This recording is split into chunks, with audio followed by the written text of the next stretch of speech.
America's sturgeons are mounting a comeback from the edge of extinction. The massive bottom-feeding beasts that swam with the dinosaurs are among the world's most threatened fish. America's 9 sturgeon species and subspecies used to be plentiful in U.S. waters, but they were nearly wiped out by pollution, dam construction, and a caviar rush. So early on in the 1800s, at least in our area of the country, sturgeon were seen as a nuisance species. So they'd get in commercial fishermen's nets and they'd tear up their nets, so they'd just stack them on the shore and let them lay there for waste. Eventually, people found out they're valuable not only for their flesh but also for their eggs, which can be made into caviar. So once that happened, they really got over-harvested. Now scientists are finding sturgeon in places they were thought to be long gone, including Virginia's James River. Oh, there he is.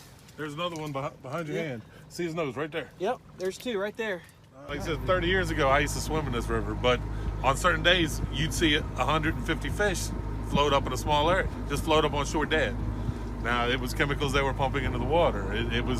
This was a wasteland. It really was when I was a kid. But I had never seen, of all the dead fish I ever seen, I never saw a sturgeon. Factors like fishing bans, stocking programs, cleaner water, and dam removals have been credited for the recovery. So we are on the Biddeford campus at the University of New England, right at the mouth of the Saco River, and we're going to be setting a couple of gill nets to try to catch both short nose and Atlantic sturgeon. So we'll set the gill nets and we'll let them soak for about 20 minutes, and then we'll slowly pull them in. The sturgeon will be untangled. They'll be transported back to the university, where they'll be placed in recovery net pins, and then we'll take them out individually one by one and do all the morphometric measurements and then release them. U.S. sturgeon populations are still a tiny fraction of what they once were, and environmentalists warn more conservation efforts are needed. Sturgeons sometimes live longer than humans, and they spawn infrequently. Experts say it will take decades to measure a population's recovery.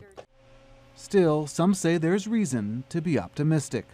We're kind of entering an exciting time in lake sturgeon restoration. We got a lot of work that's been going on stocking lake sturgeon or stocking sturgeon in general, and it takes a long time for these fish to mature and reach spawning age. And some of those stocking efforts, we're going to start hopefully seeing some of these fish returning. So I'm pretty optimistic at where things are heading going into the future with sturgeon.